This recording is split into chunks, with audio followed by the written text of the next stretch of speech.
وہ کرتے بھی نہیں ہیں. بہرحال وہاں بھی ان کو بھی میں نے کہا, بڑی دیر کا کہا ہوا ہے کہ ہمیں چیف جسٹس اسلام آباد ہائی کورٹ پہ مجھے کوئی اعتماد نہیں.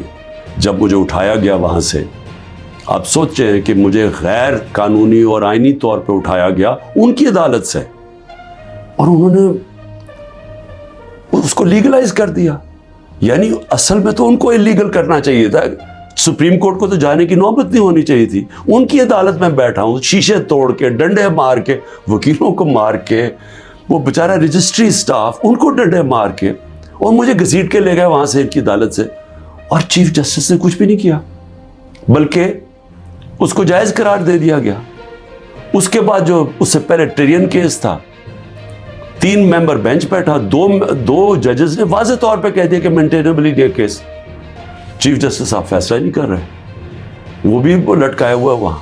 اور ہمیں اعظم سواتی کو بہت اعتراضات تھے. انہوں نے لیٹر لکھا کہ مجھے اعتماد نہیں ہے آپ کے اوپر. تو نہ وہ اپنے آپ کو ریکیوز کرتے ہیں, نہ ادھر نیچے سے ریکیوز کر رہے ہیں.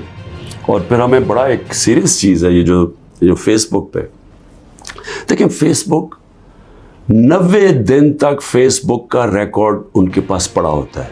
اگر FIA یا جج صاحب ایک صرف آپ کو ای میل کرنی ہے فیس بک کو کہ یہ کیس ہو رہا ہے, آپ مہربانی کر کے بتا دیں کہ 90 دن تک ان کی جو بھی فیس بک پہ پوسٹ تھی وہ کون سی تھی. کیونکہ 90 دن تک جو لوگوں نے دیکھا ہے اور پوسٹ بھی کیا ہے کہ اس کے جو ہمایوں دلاور کی پوسٹ تھی اس پہ انہوں نے جو ان کا میرے متعلق پوسٹ کی ہوئی ہیں, وہ تو اگر کوئی بھی دیکھ لے تو مجھے تو ان سے انصاف نہیں مل سکتا. لیکن وہ FIA کے پاس گئے اور FIA نے جناب کہا جی وہ کیونکہ ڈیلیٹ ہو گئی ہیں, وہ FIA نے کلین چٹ دے دی. میچ فکس ہوا ہے. ابھی بھی اگر آپ کسی کو انصاف کی فکر ہے چیف جسٹس اسلام آباد ہائی کورٹ کی یا FIA کو, تو بڑا سیدھا ہے کہ ایک ای میل کریں اور فیس بک کو کہیں کہ ہمیں 90 دن کا دے. اس میں پتہ چل جائے گا کہ کیا دلاور صاحب مجھے انصاف دے سکتے ہیں یا نہیں دے سکتے. میں اس کے بعد دوسری بھی بات کرنا چاہتا ہوں, کیونکہ یہ تو اب دیکھتے ہیں, یہ بڑی تیز سپیڈ سے چل رہا ہے. اب دیکھتے ہیں آگے کیا ہوتا ہے. لیکن ابھی تک تو کوئی امید نہیں نظر آ رہی کہ جو فیئر ٹرائل ہوتی ہے وہ مجھے ملے گی, جو میرا رائٹ ہے. دوسری چیز یہ جو انہوں نے 2 بلز اسمبلی میں لے کے آئے بڑی تیزی سے, پتہ نہیں انہوں نے کتنے بل پاس کر دیے 1 گھنٹے کے اندر, کوئی 15 نئی لیجسلیشن لے آئے. وہ گورنمنٹ جو جا رہی ہے 15 لیجسلیشن, 8-10 لوگ بیٹھے ہوئے تھے اسمبلی میں. جمہوریت کا مذاق اڑا ہے, نہ وہ بل پڑے گئے ہیں نہ کچھ ہے, جلدی سے, اور سارا بل کے پیچھے بدنیتی ہے. اور یہ جو 2 بلز انہوں نے انٹروڈیوس کیے, سیکریسی ایکٹ اور prevention of extreme violence act, یعنی یہ جو 2 بل ہیں یہ تو ایک قوم کو غلام بنا رہے ہیں. یہ تو اسٹالن کی USSR کے اندر اس طرح کے تو قانون بنتے تھے, یا نازی جرمنی میں بنتے تھے. لیکن یہ کسی آزاد معاشرے میں تو کوئی تصور بھی نہیں کر سکتا کہ انٹیلیجنس ایجنسی فیصلہ کریں گی, کسی گھر میں بھی گھس جائیں گی اور فیصلہ کریں گی کہ یہ گھر کے اندر کوئی دہشت گرد ہے, اور وہ وارنٹ ایک جو ہوتا ہے گھر میں گھسنے سے پہلے آپ کو سرچ وارنٹ لینا پڑتا ہے. اس کے بغیر آپ گھس جائیں گے گھروں میں, کسی کے گھر میں بھی گھس جائیں گے اور کچھ بھی کریں گے, اور کسی کو ان کو روکنا نہیں چاہیے. تو یہ تو ایک ملک میں بالکل ہی غلاموں کو کنٹرول کرنے کے لیے ہو رہا ہے. پھر سیکریسی ہے, ایک اور ایکٹ لے آئے ہیں کہ آپ کسی بھی اگر کوئی انٹیلیجنس ایجنسیز کا کوئی آدمی ہے, اس کا آپ نام بھی نہیں لے سکتے. اگر آپ نے نام لے لیا تو وہ آپ کوئی اسٹیٹ سے غداری کر دیں گے, سیڈیشن ہے وہ.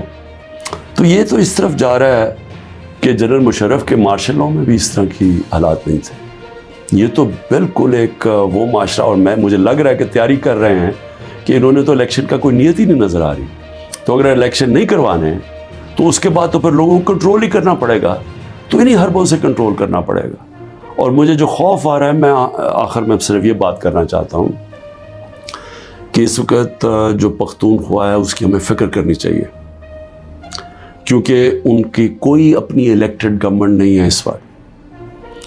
ان لوگوں کو اوپر مسلط کر دیا ہے جن کی کوئی قانونی حیثیت نہیں ہے، اور وہ جو وہاں کر رہے ہیں، جس طرح کی کرپشن ہو رہی ہے اور جس طرح کا وہاں وہ صوبہ آہستہ آہستہ وہاں دہشت گردی بڑھتی جا رہی ہے، لا قانونیت بڑھتی جا رہی ہے، تو وہ تو لوگوں کو پہلے نوجوان وہاں سارے قبائلی علاقے کا جو جس طرح کی تباہی مچی تھی، جس طرح کی قتل و غارت ہوئی ہے قبائلی علاقے میں، ڈرون اٹیک سے، ملٹری آپریشنز، اوپر سے طالبان ایک طرف، وہ دوسری طرف فوج، تو وہ جو لوگوں سے ہوا، جس طرح کی تباہی مچی وہاں، تو وہ تو اسی سے ابھی نکل رہے ہیں. تو اگر یہ اسی طرف چلا گیا پھر سے، تو مجھے تو سمجھ نہیں آ رہی کہ کیا جو اس وقت فیصلے کر رہے ہیں اس ملک کے، کیا ان کو اندازہ ہے کہ نیچے گراؤنڈ کے اوپر کس طرح کا غصہ اٹھ رہا ہے؟ کیا اندازہ ہے کہ جب وہ پولیس لائنز کے اندر جب 100 پولیس والے شہید ہوئے تھے، پتہ ہے نیچے سے کیا آوازیں آ رہی تھیں؟ اور اب جو بجوڑ میں ہوا، اس کے اوپر سارے پختونخوا کے اندر کس طرح کا غصہ گیا ہے؟ کیا کسی کو اندازہ ہے کہ یہ کس طرف جا سکتا ہے؟ اور میں اس لیے کہہ رہا ہوں کہ بہت ضروری ہے، ایک ہی طریقہ ہے کہ یہ جو نیچے گراؤنڈ کے اوپر غصہ ہے، یہ تب نکلتا ہے جب الیکشنز کرواتے ہیں. الیکشنز میں لوگوں کا غصہ نکل جاتا ہے، اور پھر ایک جب منتخب گورنمنٹ آتی ہے، لوگ امید لگا لیتے ہیں، اور ہوتا کیا ہے کہ وہ جو سارا ٹیمپریچر ہے وہ نیچے آ جاتا ہے، اسٹیبلٹی آ جاتی ہے، استحکام آ جاتا ہے ملک. تو یہ جو دوسری طرف ابھی کوششیں ہو رہی ہیں، جو لوگ اس ملک میں جن کا جینا مرنا ہے، ان کو خوف آنا شروع ہو گیا. جو 12 لاکھ یہاں سے پروفیشنلز چھوڑ کے گئے ہیں اور جا رہے ہیں، آج ہمیں سمجھ آنا چاہیے کہ ان کی امید ختم ہو گئی ہے. یہ سب سے خطرناک چیز ہے کہ ایک معاشرے میں لوگوں کی امید چلی جائے. تو جس طرف ہم جا رہے ہیں، یہاں تو کوئی روشنی نہیں نظر آ رہی. اور اگر انہی لوگوں نے بیٹھے رہنا، یا اسی طرح پاکستان میں الیکشنز کے بغیر ایک کنٹرولڈ گورنمنٹ چلانی ہے اور لوگوں کو کنٹرول کر کے چلانا ہے. میں یہ اپنے تجربے سے ایک تاریخ کا ایک طالب علم ہوں، میں آپ کو بتانا چاہتا ہوں، جو سیاست میں ایک زیرو سے ایک پارٹی آج سب سے بڑی ماشاءاللہ پاکستان کی پارٹی ہے، جو میرا تجربہ ہے عوام کا، میں آپ کو کہنا چاہتا ہوں کہ یہ پاکستان کو ادھر لے کے جا رہے ہیں.